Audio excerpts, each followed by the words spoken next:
বাংলাদেশের একমাত্র প্রবাল দ্বীপ সেন্ট মার্টিন থেকে সবাইকে সকালের শুভেচ্ছা জানাচ্ছি। আমি এখন আছি আজকে ৫ম দিনের মতো সেন্ট মার্টিনে, আরও বেশ কিছুদিন থাকবো।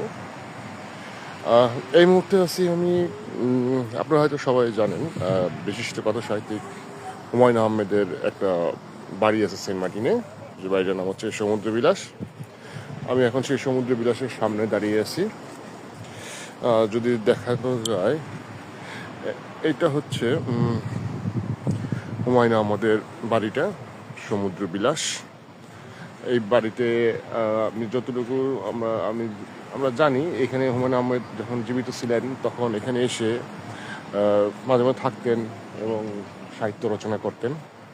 ঠিক এই বাড়িটার সামনেই হচ্ছে সমুদ্র। এখানে বসে সমুদ্র দেখতেন আর সাহিত্য রচনা করতেন বিশিষ্ট কথা সাহিত্যিক হুমায়ুন আহমেদ। এই তো সমুদ্র বিচ, হুমায়ুন আহমেদের বাড়ি। আমি আছি এই মুহূর্তে সেন্ট মার্টিনের অপরূপ দৃশ্য, সকালের সমুদ্রের শান্ত জলরাশি।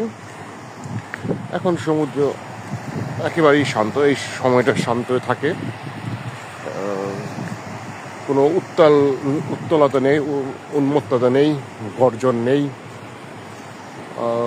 ছোট ছোট ঢেউ আছড়ে পড়ছে বালুকাময় তীরের পাশে। এই হচ্ছে আমাদের সেন্ট মার্টিন। আজকের মতো আবারও সবাইকে সকলের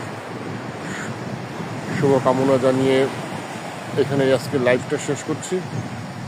আবার হয়তো কোনো বিষয়ের সামনে আসলে আবার একটা লাইভ দিয়ে দিব। ততক্ষণ পর্যন্ত সবাইকে টাটা।